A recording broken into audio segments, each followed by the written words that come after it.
بسم اللہ الرحمن الرحیم۔ آج ہم آپ کو 18ویں روزے کے وظائف بتائیں گے۔ 18ویں روزے کو بعد نماز فجر سورۃ توبہ کی آخری دو آیات 21 مرتبہ پڑھیں گے، اور اس کے بعد نفل نماز اشراق پڑھیں گے، اور اس کے بعد ہم بعد نماز ظہر سورۃ جمعہ کی آیت نمبر 4 یہ ہم پڑھیں گے 40 مرتبہ۔ پھر بعد نماز عصر سورۃ طلاق کی آیت نمبر 3 25 مرتبہ پڑھیں گے۔ اس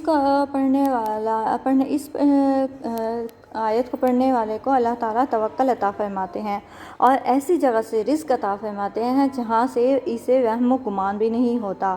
تو ہم اپنی زندگی میں سے رزق کے لیے شامل کر سکتے ہیں۔ جس کو رزق کی تنگی ہو، مشکل ہو کوئی، وہ روزانہ اس آیت سورۃ طلاق کی آیت نمبر 3 25 مرتبہ پڑھا کرے، لیکن یقین شرط ہے۔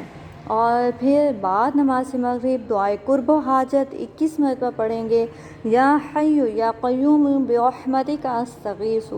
بعد نماز عشاء سورۃ یاسین 1 مرتبہ پڑھیں گے۔